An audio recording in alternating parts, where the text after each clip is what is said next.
गुरु की छाया में शरण जो पा गया, उसके जीवन में सुमंगल आ गया। गुरु की छाया में शरण जो पा गया, उसके जीवन में सुमंगल आ गया। उसके जीवन में सुमंगल आ गया।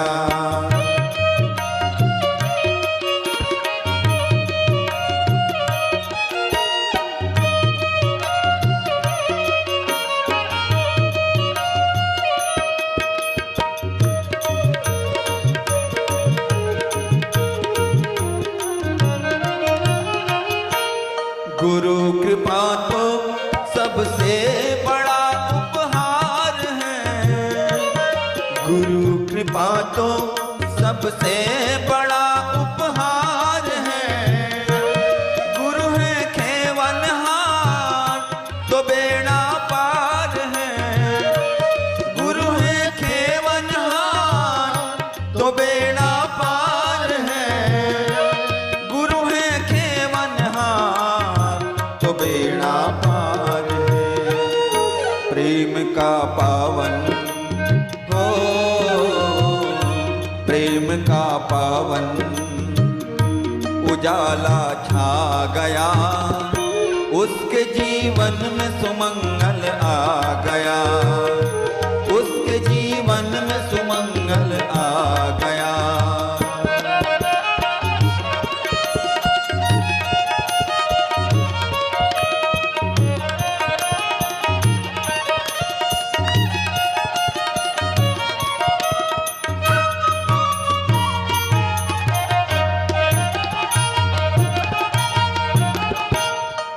हमको क्या उनको हमारा ध्यान है।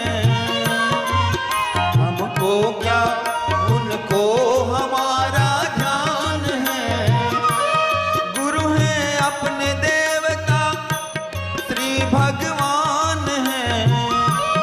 गुरु है अपने देवता श्री भगवान है। गुरु है अपने देवता श्री भगवान है।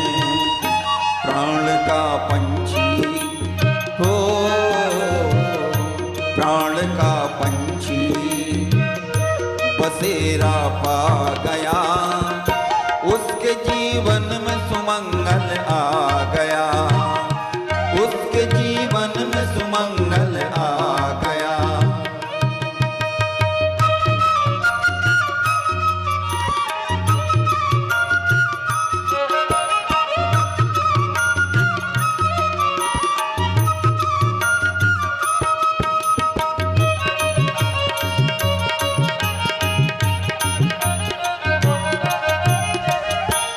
गुरु सनातन ब्रह्म का ही रूप है।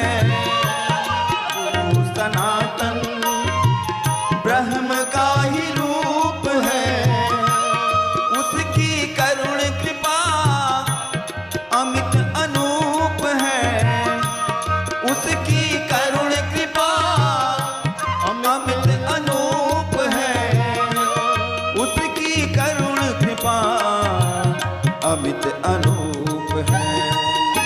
किया समर्पण तो हो, किया समर्पण तो शिष्य सब पा गया। उसके जीवन में सुमंगल आ गया। उसके जीवन में सुमंगल आ गया। गुरु की छाया में शरण जो पा गया, उसके जीवन में सुमंगल आ गया। गुरु की छाया में शरण जो पा गया, उसके जीवन में सुमंगल आ गया। उसके जीवन में उजाला छा गया। उसके जीवन में सुमंगल आ गया। बोलिए सद्गुरुदेव भगवान की जय। परम वंदनीय माता जी की जय। गुरु की छाया में शरण जो पा गया, उसके जीवन में सुमंगल आ गया। भाई बहनों, ये सबके जीवन का अपना व्यक्तिगत अनुभव होगा। जब हम गुरु से जुड़ते हैं, समर्पित होते हैं, और जब ये एहसास होता है कि गुरु की कृपा हमारे ऊपर बरसने लगी है, फिर तो जीवन में मंगल ही मंगल है, सुमंगल है। ऐसी बड़ी भावभरी गुरु वंदना प्रार्थना हम सब ने मिलकर गुरु के चरणों में समर्पित की, गुरु महिमा का गान किया। आइए आज की कथा प्रारंभ हो। सभी से निवेदन, जो जहां बैठे हैं सावधान होकर के बैठ जाएं। कमर सीधी कर लें, दोनों हाथ गोद में रखें, नेत्र बंद करें। परमपिता परमात्मा का ध्यान करें, जिनकी कृपा से हम सबका जीवन चल रहा है। अपने इष्ट, अपने गुरु, अपने आराध्य का ध्यान करें।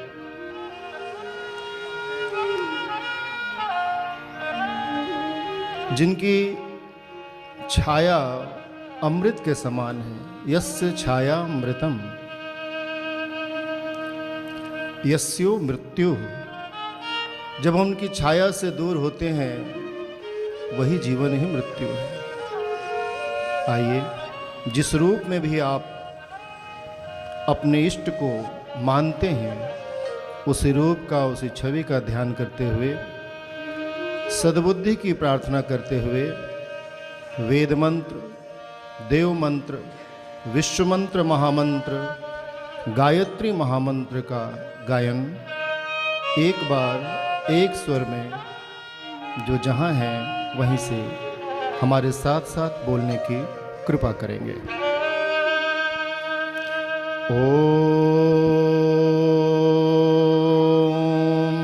भूर्भुवः स्वः तत्सवितुर्वरेण्यं भर्गो देवस्य धीमहि धियो यो नः प्रचोदयात्।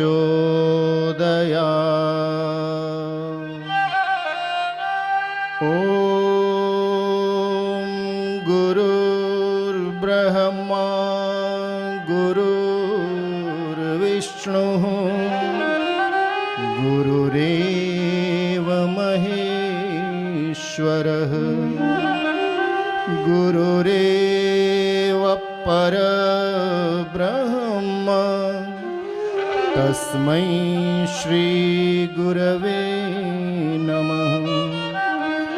वन्दे बोधमयं नित्यं गुरुं शङ्कररूपिणं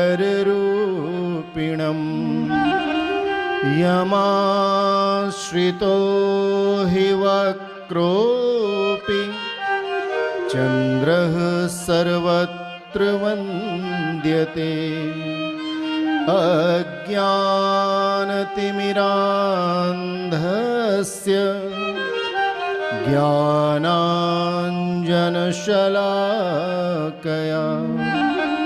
चक्षुरुन्मीलितं येन तस्मै श्रीगुरवे नमः। यथा सूर्यस्य कान्तेस्तु श्रीरामे विद्यते ह्यः सर्वशक्तिमान् शक्तिस्वरूपायै देव्यै भगवत्यै नमः। त्वमादिदेवः पुरुषः पुराण त्वमस्य विश्वस्य परं निधानं। वेत्तासि वेद्यं च परं च धामं त्वया ततं विश्वमनन्तरूपं। नमस्ते नमस्ते विभो विश्वमूर्ते। नमस्ते नमस्ते चिदानन्दमूर्ते। नमस्ते नमस्ते तपोयोगगम्यं। नमस्ते नमस्ते श्रुतिज्ञानगम्यं।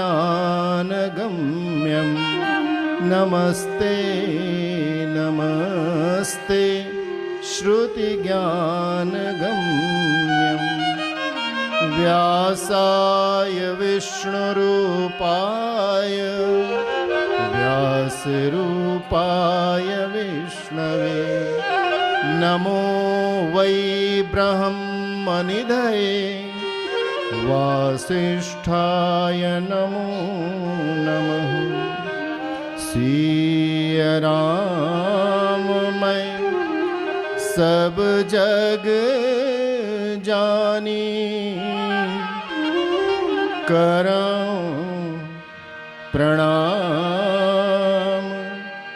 जोरी जोग पानी।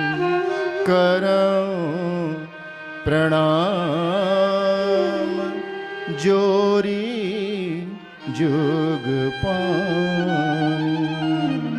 बोलो श्रीमद् पावन प्रज्ञा पुराण की, युग ऋषि युग व्यास की, परम वंदनीय माता जी की, सब देवन की, सब संतन की, सब भक्तन की।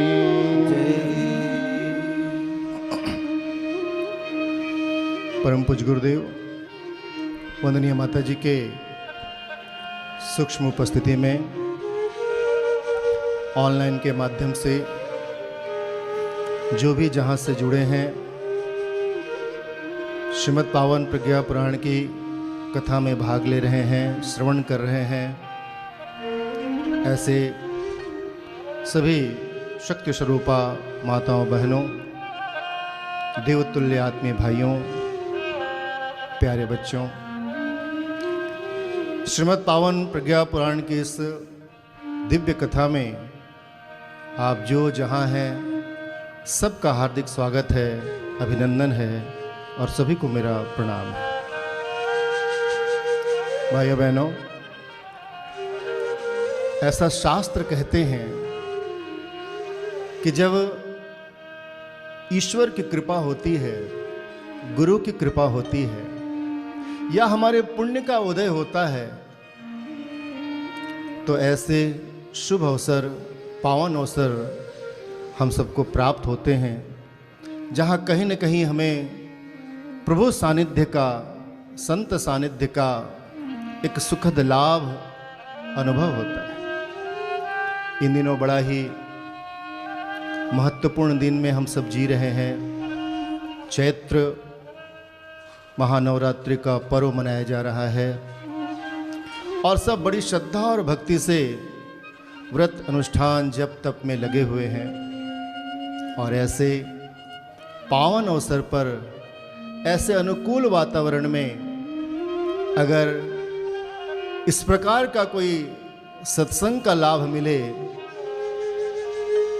तो उसका लाभ है। और ऐसा कहते हैं कि समय जब अनुकूल हो, उस समय कोई कार्य किया जाए तो उसका फल पूर्ण मिलता है। यूँ तो कभी भी कोई कार्य कर सकता है, सब जानते हैं, कृषि के बारे में, खेती के बारे में सब जानते हैं। आपके पास पानी उपलब्ध है, ज़मीन उपलब्ध है, बीज बोइए, खाद पानी डालिए, फसल हो जाएगा, ठीक है। लेकिन जब जो मौसम है, किसान भाई परिचित हैं, मौसम के अनुकूल जब बीजारोपण करते हैं, चाहे वो धान हो, गेहूं हो, ज्वार हो, बाजरा हो या सब्जियां हो, पूर्ण लाभ मिलता है।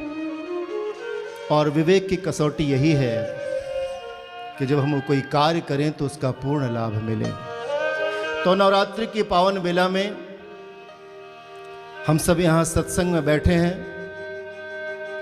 संत समागम हरि कथा तुलसी दुर्लभ दोय, सुत दारा और लक्ष्मी पापों के भी होय। संत समागम, सज्जनों का एक जगह इकट्ठा होना यानी सत्संग होना, और वहाँ प्रभु के गुणों की, उनके सिद्धांतों की, आदर्शों की चर्चा होना बड़ा दुर्लभ है। सुत अर्थात बेटे बेटी, दारा अर्थात पति पत्नी, और लक्ष्मी अर्थात धन धान्य साधन इत्यादि। ये सब हमारे यहाँ बहुत बड़ी उपलब्धि नहीं बताई गई हमारे शास्त्र में, हमारी संस्कृति में। हाँ, ये तो पापों के भी होए, उसके विस्तार में हम नहीं जाते, लेकिन पापों के भी होए का मतलब है साधारण प्रक्रिया है। ये दुर्लभ क्या है? सत्संग, हरि चर्चा, भगवान की याद, उनका ध्यान, उनके आदर्शों के, उनके गुणों के, उनके कर्तृत्वों की चर्चा, चिंतन, ये दुर्लभ है। सुलभ हुआ है, उसका लाभ हम सब उठाएं। भगवान की कथा के बारे में क्या कहा जाए, सबने तो नेति नेति कह करके छोड़ दिया, न इति न इति। सारे शास्त्र, विद्वान, संत, महात्मा, महापुरुष सबने कहा, फिर भी बहुत कुछ बचा रह गया है। भगवान की कथा कितनी प्यारी है। केवल 2 पंक्ति में राम की कथा, भगवान की कथा, जो हम सबके संशय को, दुविधा को हरने वाली है। बहुत पहले से आप इस पंक्तियों को सुनते आए हैं। गोस्वामी दास तुलसीदास जी की चौपाई है रामायण की, उनके लिखित, सुना होगा आपने कई बार। आइए एक क्षण के लिए दोहरा लें। राम कथा, राम कथा, राम कथा सुंदर करतारी, राम कथा सुंदर करतारी, संशय विहग उड़ावन हारी, संशय विहग उड़ावन हारी। ओ राम कथा सुंदर करतारी, राम कथा सुंदर करतारी, संशय विहग उड़ावन हारी, संशय विहग उड़ावन हारी। ओ राम कथा तली विटप कुठारी, राम कथा तली विटप कुठारी, सादर सुनो गिरिराज कुमारी, सादर सुनो गिरिराज कुमारी, सादर सुनो गिरिराज। भगवान शंकर निवेदन कर रहे हैं, हे गिरिराज कुमारी, बहुत प्रेम से, सादर, आदर के साथ, श्रद्धा के साथ भगवान स्वयं कह रहे हैं। क्यों? क्योंकि भगवान की कथा, पुराण की कथा, उपनिषद की कथा, ये कलिकाल में हमारे लिए, हमारे संशयों को काट देने के लिए इतनी प्यारी कथा जो हमारे अंदर से संसार रूपी विहग को उड़ा देती। इसलिए भगवान की महिमा, भगवान ने एक कहा, महिमा भी बताया और सुनना, सादर सुनो गिरिराज कुमारी, सादर सुनो, बड़े प्रेम के साथ, श्रद्धा के साथ सुनो, क्योंकि श्रद्धा से ही हम इसको आत्मसात कर सकते हैं, अपने अंदर ले सकते हैं, ग्रहण कर सकते हैं। श्रद्धा ही वो माध्यम है। तो सादर सुनो गिरिराज कुमारी, सब सादर सुने। क्या? भगवान की कथा। सुंदर करतारी, बड़ी अच्छी उपमा दी। सुंदर है, करतारी, कर मतलब हाथ, हाथ की ताली। जैसे आप कहीं जा रहे हो सड़क में, रोड से, और कोई पक्षी बैठा हो, ताली बजाए तो पक्षी फुर्र हो जाता है। ठीक उसी प्रकार जब भगवान की कथा, पुराण की कथा हमारे अंदर आती है तो हम सब के अंदर एक पक्षी बैठा है भाइयों बहन, और उस पक्षी का नाम है संशय, दुविधा। और इस कलिकाल में जहां हम आप जी रहे हैं, यहां सबसे बड़ी समस्या एक ही है, और वह है दुविधा। क्या करूं, क्या ना करूं, दुविधा में दो गए, माया मिली न राम। सब जानते, कहते रहते। तो इस कलिकाल की सबसे बड़ी समस्या है संशय, दुविधा। क्या करें, क्या ना करें, किसकी पूजा करें, किसकी नहीं करें, क्या खाएं, क्या ना खाएं, क्या पहने, क्या ना पहने, वहां जाएं कि ना जाएं। आदमी दुविधा में पड़ा हुआ है, संशय में पड़ा हुआ है। कारण है अज्ञान, अश्रद्धा। अज्ञानश्च अश्रद्धाश्च संशयात्मा विनश्यति, नायम लोकोस्ति न परो सुखम संशयात्मनः। भगवान ने तो साफ साफ कह दिया, संशयात्मा विनश्यति। जो संशय में पड़ा है विनाश के कगार पे खड़ा है। हम करें क्या? बहुत स्पष्ट हमारा जीवन होना चाहिए, और ये न सोचें कि हम बड़े साधक हैं, हम गायत्री मंत्र का जप करते हैं, हम स्वाध्याय करते हैं, हम कथा बोलते हैं, सुनाते हैं।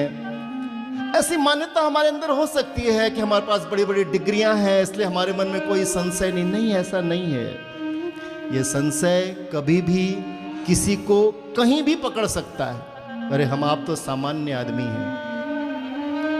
वो भगवत सत्ता भी अभी विभिन्न रूपों में हमको, आपको ये बताते हैं, सिखाते हैं, अपने अनुभवों से हमको बता रहे हैं, अपने लीलाओं से हमको आपको शिक्षण दे रहे हैं। माता सती के मन में संशय हो गया, वो भगवती कहाँ से, लेकिन शिक्षण, सती को संशय।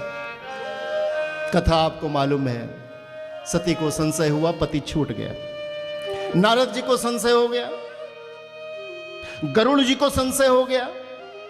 अरे ब्रह्मा जी जिन्होंने सृष्टि की रचना की, उनको संशय हो गया भगवान कृष्ण की लीलाओं को देखते हुए। और तो और जो 24 घंटा हर रूप में अपने इष्ट के साथ है, गुरु के रूप में, मित्र के, सखा के रूप में, साले बहनोई का जिनका रिश्ता है, ऐसे अर्जुन जब युद्ध का समय आया, बाण चलाने का समय आया, दुविधा में पड़ गया, संशय में पड़ गया। जिस अर्जुन को यह सुविधा प्राप्त थी कि वो गुरु शिष्य की गंभीर वार्ता से लेकर के साले बहनोई के हंसी मजाक तक के सब चीजों को परमात्मा से बात कर सकता था, यह सुविधा नरश्रेष्ठ था ना, नर नारायण अवतार है, यह सुविधा थी उसको। लेकिन ऐसा अर्जुन भी जब युद्ध की भूमि में है, बाण चलाना मतलब निर्णय करना, और कितनी बातें भगवान ने, 624 श्लोक भगवान को कहने पड़े, और 700 श्लोक की गीता बन के तैयार हो गई। क्लैब्यम मा समगम पार्थ नैतत्युपपद्यते क्षुद्र हृदय दौर्बल्यम त्यक्तो तिष्ठ परंतप। बहुत लथाड़ा, धिक्कारा, प्रेम से समझाया, समझ में आ गई बात। नष्टो मोह स्मृतिर्लब्धा तत्व प्रसादान मया चित स्थितोस्मि गत संदेह करिष्ये वचनम तव। क्या है अंत में रिजल्ट? गत संदेह, हमारा संदेह चला गया, संशय खत्म हो गया।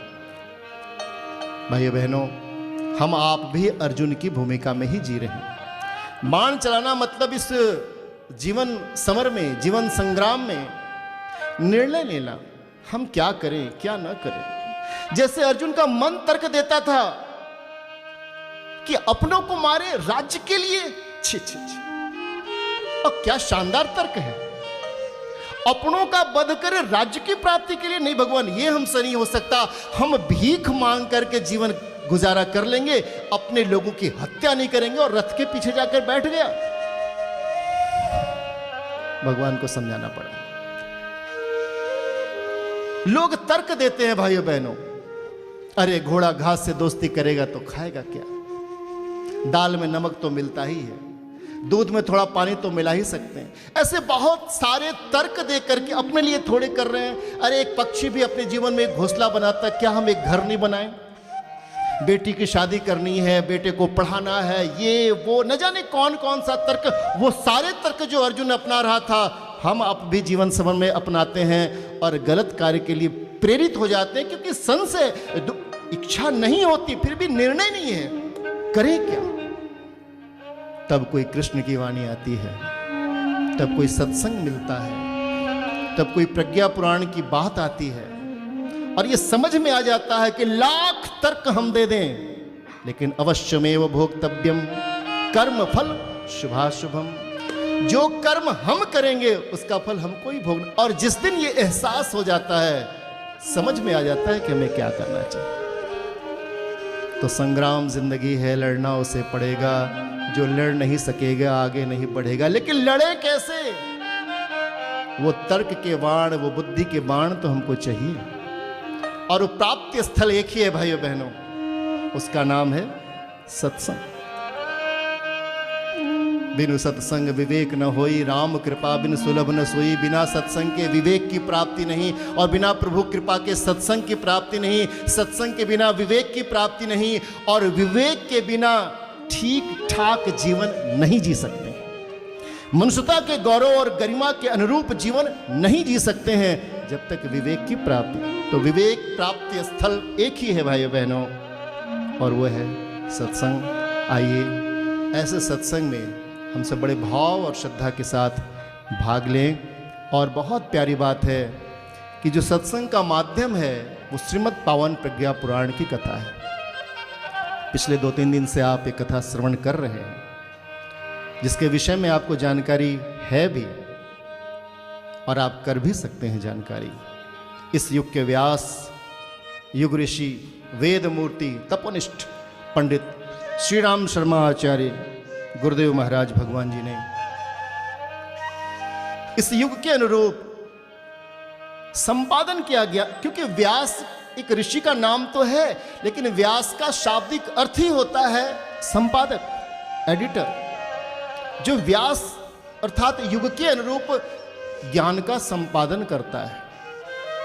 कुछ नया नहीं है, कुछ नया नहीं। पूज्य गुरुदेव ने कहा कि बेटा मैंने भारतीय संस्कृति का पुनर्जागरण किया है। यानी पहले सुसुप्ता अवस्था में हम क्या थे, क्या हो गए, हमें क्या होना चाहिए, पूज्य गुरुदेव ने उसको जागृत किया और युग के अनुकूल हमको आपको प्रदान किया है। आने वाला समय ऋणी होगा भाई। जब जब श्रीमद् पावन प्रज्ञा पुराण खोलेंगे, उनके सूत्रों पर विचार करेंगे, हम ऋषियों के प्रति जिस प्रकार नतमस्तक होते हैं, युग ऋषि के प्रति भी ऐसा ही नतमस्तक होंगे। क्या पावन सूत्र दिए हैं। यथा नाम तथा गुण, प्रज्ञा पुराण नाम है इसका। प्रज्ञा अर्थात दूरदर्शी विवेकशीलता, जो हमारे अंदर के विवेक को जागृत करता है। और जैसे सूर्य जागृत होता है तो सारे अंधकार मिट जाते हैं। घर के बाहर के तो मिटते ही हैं, घर के अंदर के भी। ट्यूबलाइट जलाएं तो एक क्षेत्र में प्रकाश हो सकता है। स्टेडियम में लाइट जला करके डे नाइट मैच हो जाता है क्रिकेट का, आप सबको मालूम है।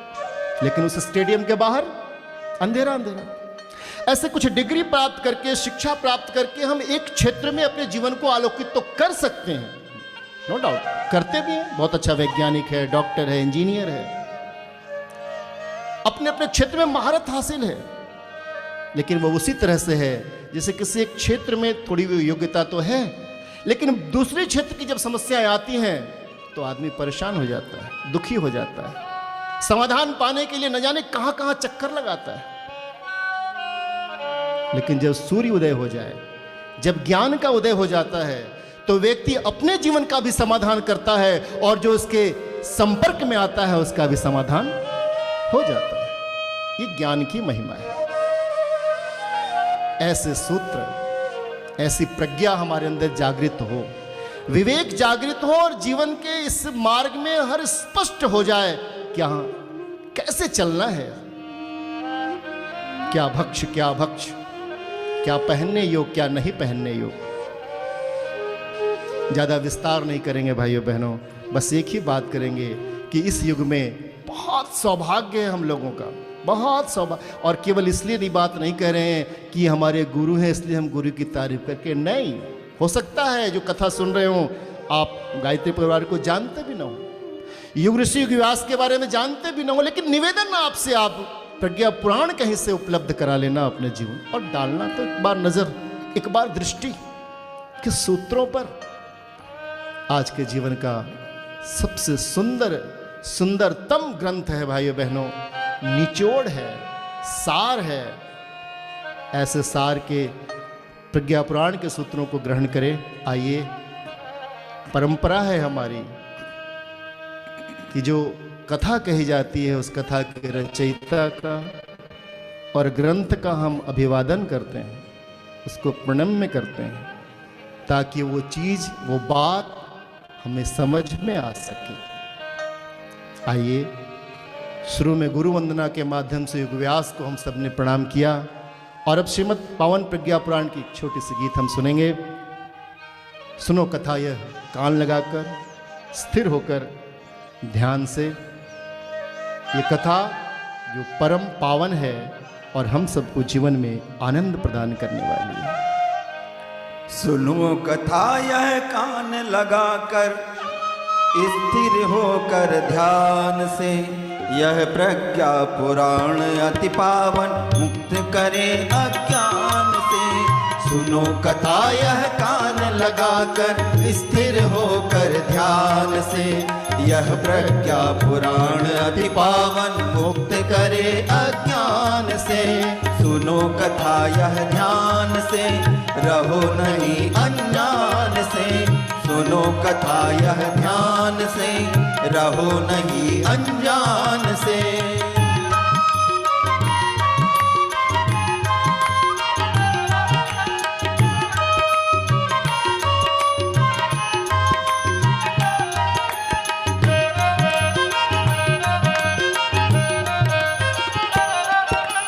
बिना ज्ञान के जप तप पूजा करती है कल्याण नहीं। कथा ज्ञान का सागर है, यह कर देगी कल्याण सही। बिना ज्ञान के जप तप पूजा करती है कल्याण नहीं। कथा ज्ञान का सागर है, यह कर देगी कल्याण सही। गंगा गोदावरी सरसिया, ओ गंगा गोदावरी सरसिया, सुख देती स्नान से। यह प्रज्ञा पुराण अति पावन, मुक्त करे अज्ञान से। सुनो कथा यह ध्यान से, रहो नहीं अनजान से। सुनो कथा यह ध्यान से, रहो नहीं अनजान से।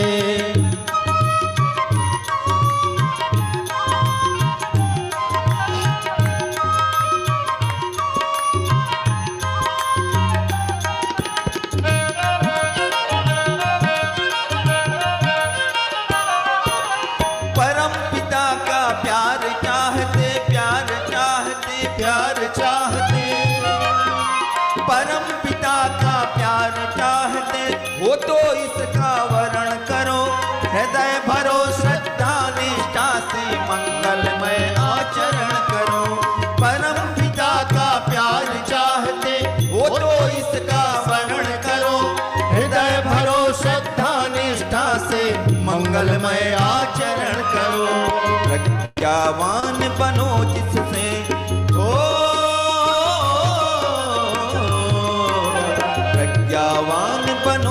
इससे यह जीवन बीते शान से। यह प्रज्ञा पुराण अति पावन मुक्त करे अज्ञान से। सुनो कथा यह कान लगाकर स्थिर होकर ध्यान से। यह प्रज्ञा पुराण अति पावन मुक्त करे अज्ञान से। सुनो कथा यह कान लगाकर स्थिर होकर ध्यान से। यह प्रज्ञा पुराण अति पावन मुक्त करे अज्ञान से। सुनो कथा यह ज्ञान से रहो नहीं अज्ञान से। सुनो कथा यह ज्ञान से रहो नहीं अज्ञान से। बोलो श्रीमद् पावन प्रज्ञा पुराण की जय। तो सुनो कथा यह ध्यान से रहो नहीं अनजान से।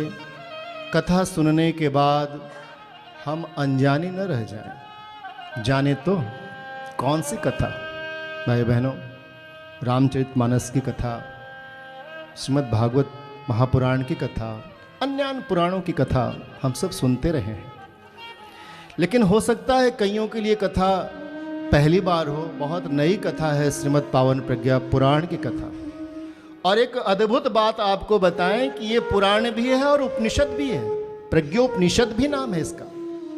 ये उपनिषद भी है, पुराण भी है। विस्तार में तो हम नहीं जाएंगे, समय कम है। लेकिन इतना जरूर बताएं कि श्रीमद् पावन प्रज्ञा पुराण, जिसको युग ऋषि व्यास ने संपादित करके आज के आवश्यकता के अनुरूप समाधान दिया है, ऐसे पावन प्रज्ञा पुराण की रचना जो 6 खंडों में है। एक खंड में 7 अध्याय हैं, 42 अध्याय की कथा है, 2436 श्लोक हैं। और इतना अगर इन श्लोकों को पढ़ा भी जाए, केवल पढ़ा जाए, तब भी बहुत समय लग सकता है। फिर भी हम सार वस्तुओं को सुन लें जो हमारे बड़े काम की है। और आज श्रीमद् पावन प्रज्ञा पुराण के प्रथम खंड के 4th अध्याय की कथा हम सब यहाँ प्रारंभ कर रहे हैं। कोशिश करेंगे, प्रयत्न करेंगे कि ये पूरी हो जाए। इस 4th अध्याय की कथा, जिसका नाम संयमशीलता कर्तव्य परायणता प्रकरण नाम है। संयमशील हमारा जीवन हो, कर्तव्य परायण हमारा जीवन हो। और बड़ी अद्भुत बातें इसमें हैं। श्रृंगी ऋषि के मन में प्रश्न है, महर्षि पिप्लाद उसका उत्तर दे रहे हैं। ऋषियों की सभा हुई है, उस सभा को ही पूज्य गुरुदेव ने यहाँ इस पुराण में, जो सभा में चर्चा हुई, उसको यहाँ सुनियोजित किया है हमारे आपके लाभ के लिए। आइए सुनते हैं, समझते हैं कि इस 4th अध्याय में युग व्यास के द्वारा हमारे आपके लिए क्या काम की चीज है। अथ 4थो अध्यायः श्रृंगी उवाच प्रास्तोषित्वा नवीनां तां जिज्ञासानतिपूर्वकं का सा देवता यस्या नरस्तुपासनेन हि प्रत्यक्षं फलमाप्नोति सुखी भवति सोन्नतः महाप्राज्ञो पिप्लादो जगाद्मानवस्य हि जगाद्मानवस्य हि। श्रृंगी ऋषि ने महर्षि पिप्लाद को संबोधित करते हुए एक जिज्ञासा प्रकट की है। श्रृंगी ऋषि ने पूछा, हे ऋषिवर, वह कौन सा देवता है जिसकी उपासना से मनुष्य प्रत्यक्ष फल पाता है और सुखी समुन्नत बनता है? बहुत ही प्यारा प्रश्न है भाइयों बहन। और अभी के लिए तो, वर्तमान के लिए तो बड़ी काम की बात है ना। वो कौन सा देवता है? क्या सुंदर प्रश्न है। प्रश्न पूछने का भी ढंग होना चाहिए भाई बहन। कई बार मौका मिलता है तो आदमी प्रश्न पूछ, लेकिन अब गलती क्या है, कैसे प्रश्न पूछा जाए, क्या प्रश्न पूछा जाए। कुछ भी आदमी पूछ, या तो अहंकारवश पूछता है या मूर्खतावश पूछता है। एक आदमी ने पूछा कि भाई श्रवण कुमार के नाना का क्या नाम था। हमने कहा नहीं मालूम है। देखा, आज तक किसी ने नहीं बताया। हमने क्या करोगे नाना का नाम जान के, श्रवण कुमार बन जाओ, यही बहुत है। एक बार एक जगह हम जा रहे थे, एक पीछे से एक लड़का दौड़ता हुआ, पंडित जी रुकिए 1 मिनट। हमने कहा क्या बात है। बोले इस बार 26 जनवरी कब है। अभी कोई प्रश्न है कि 26 जनवरी कब है। मैंने प्यार से कहा भाई इस बार की 26 जनवरी 15 अगस्त को है। तो उसने कहा ये क्या मजाक करते हैं। हमने शुरू किसने किया भाई। आदमी कुछ भी पूछ लेता है,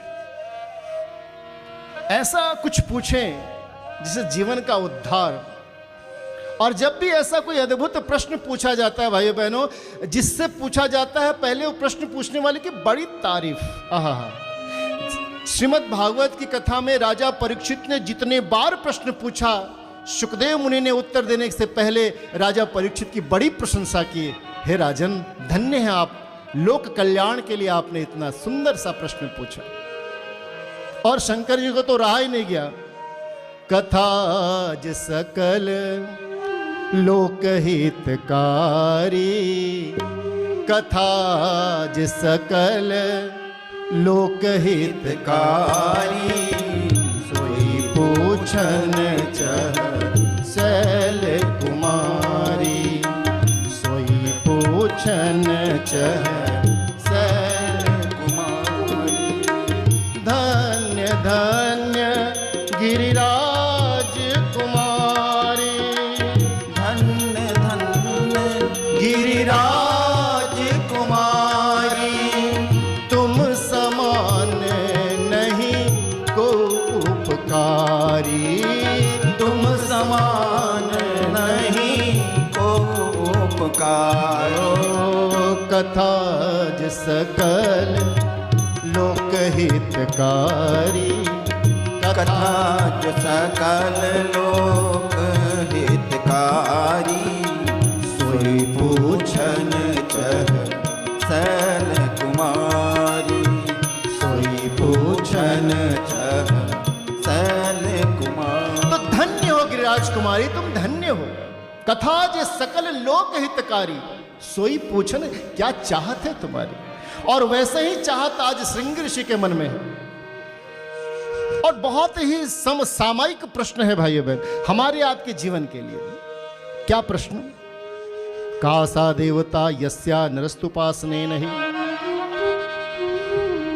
हे ऋषिवर ये बताइए कि वो कौन सा देवता है जिसकी उपासना करने से, जिसकी साधना करने से हमें तत्काल और प्रत्यक्ष लाभ मिलता है। बहुत सुंदर प्रश्न, क्योंकि बहुत दुविधा है इन दिनों भाइयों बहनों। हम किसकी पूजा करें, किस देवता को माने, किसकी उपासना करें। शंकर जी की पूजा करें कि राम जी की करें, कि गणेश जी की करें, कि दुर्गा माता की करें। सत्य तो एक ही है, सब जानते हैं। एकम सद विप्रा बहुधा वदन्ति। सत्य तो एक ही है, विभिन्न प्रकार से उसको बताया गया। और ये बहुदेववाद की बहुत प्यारी धारणा हमारी संस्कृति में है, जिसका यहाँ समय नहीं कि उसका वर्णन किया जा सके भाई बहन। इन देवताओं का रूप है, उसके पीछे बहुत बड़ा दर्शन है। उस दर्शन को हम नहीं जानते, भटक रहे हैं, ये अलग बात है। महाराष्ट्र चले जाएं तो भगवान गणेश ही सब कुछ हैं, और बंगाल चले जाएं तो माता दुर्गा ही सब कुछ हैं। ये उत्तर प्रदेश में आ जाएं तो भगवान राम ही सब कुछ है। उत्तराखंड से लेकर के और मध्य प्रदेश से लेकर के अन्य क्षेत्रों में जाएं तो भगवान शिव के कहना ही क्या है। आदमी आज संशय में है, किस देवता की उपासना करें। संतोषी माता की करें कि गायत्री माता की करें। बहुदेववाद की परंपरा है हमारे यहाँ। हम क्या करें। आदमी कंफ्यूज होता है, और कई बार वो टेस्ट बदलता रहता है, कभी चेक करता रहता है, वो परीक्षा देवताओं की भी लेता रहता है। इनकी पूजा करेंगे तो ये लाभ मिल जाएगा, इनकी पूजा करेंगे तो ये लाभ मिल जाएगा, हनुमान जी की पूजा करेंगे तो ये लाभ मिल जाएगा।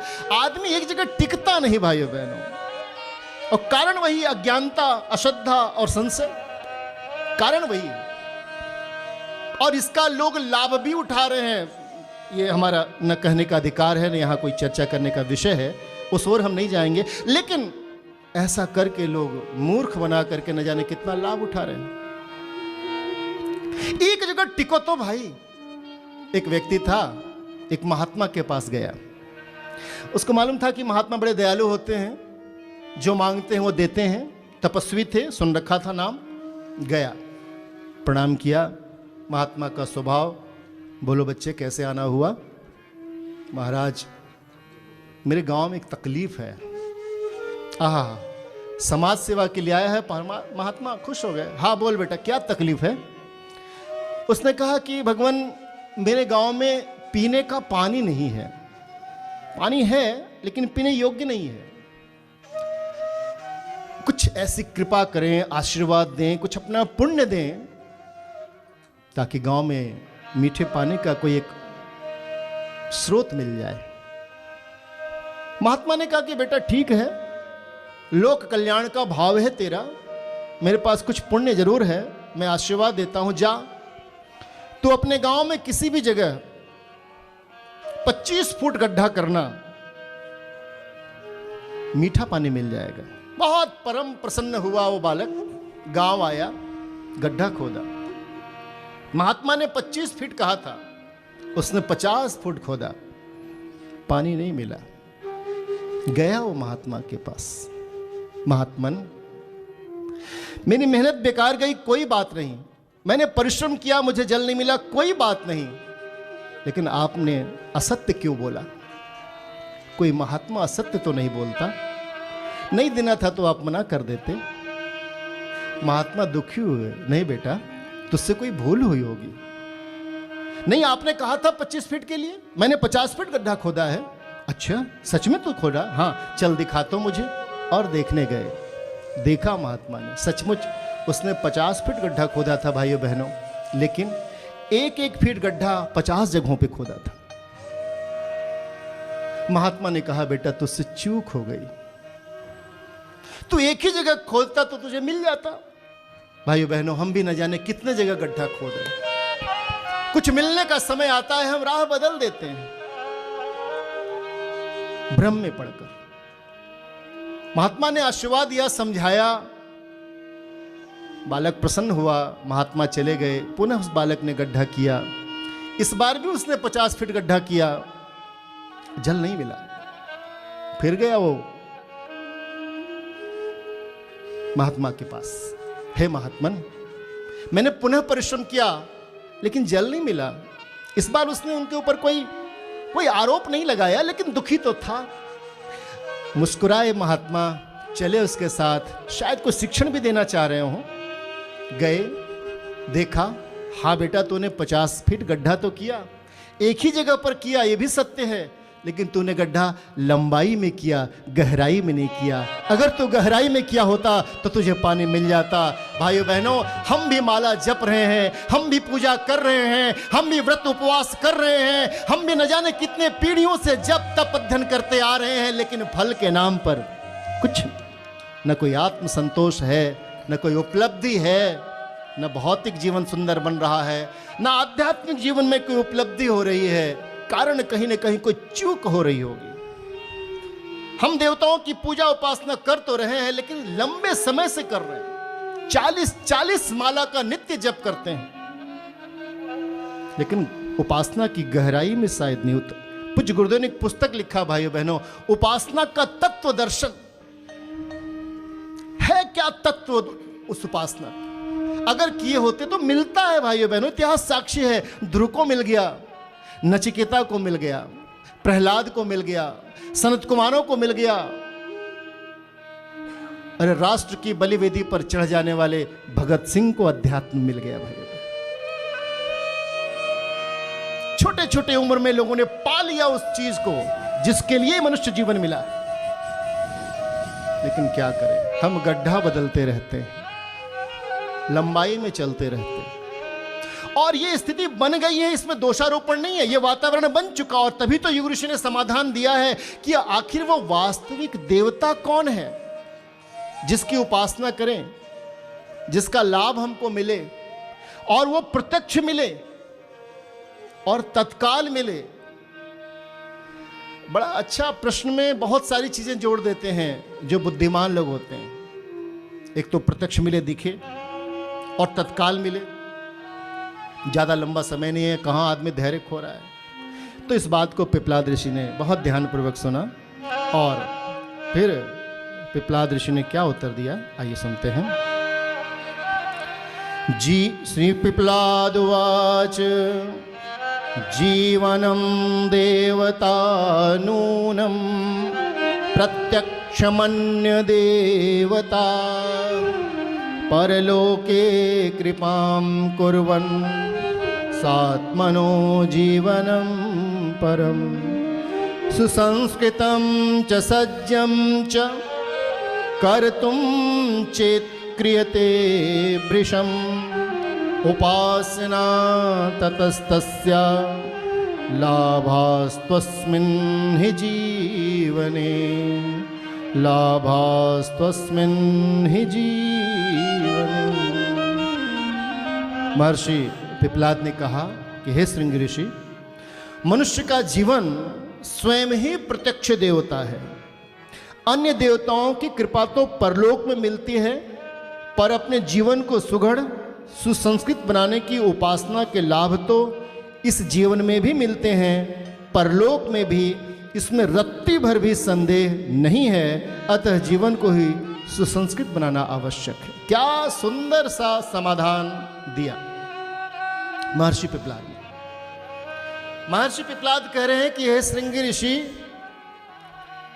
और सब देवताओं का फल मिलता जरूर है उपासना करने से, लेकिन कम से कम प्रत्यक्ष तो समझ में नहीं आता।